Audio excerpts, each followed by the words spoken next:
মই এটা ঘৰত আহিছিলোঁ, মানে এটা জেগাত আহিছিলোঁ। জেগাত আহি মই এটা বস্তু এটা দেখাবলৈ আপোনালোকক দেখাই দিওঁ। ইয়াতে চাওক, ইয়াতে যিটো ৰাইজাৰ আছে, ৰাইজাৰটো ইমানখিনি আপ আছে, ঠিক আছে। এইটোত আপোনাৰ উঠাতে কোনো ধৰণৰ প্ৰব্লেম নাই। চাওক, এইটো একদম ধুনীয়াকৈ ৰাইজাৰটো মই উঠি গৈ আছোঁ। এতিয়া ছেকেণ্ড মই আপোনালোকক এটা ৰাইজাৰ দেখাম।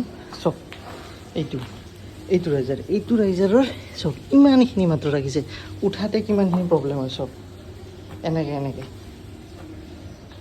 মানে কিমানখিনি প্ৰব্লেম হয় দেখিছেনে? ৰাইজাৰটো কিমান সৰু, এইখিনিমান ৰাখিছে, ঠিক আছে। চাওক, মই ভালকৈ দেখাই আছোঁ আপোনালোকক। এইটো ৰাইজাৰ,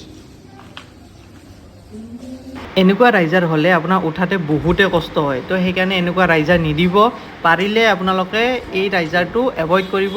আৰু দেখাতো ধুনীয়া নালাগে। ৰাইজাৰ সদায় ইমানখিনি ডিষ্টেঞ্চ ৰাখিহে আপোনালোকে কাম কৰিব। তো এতিয়ালৈ আহিছোঁ, বাই বাই।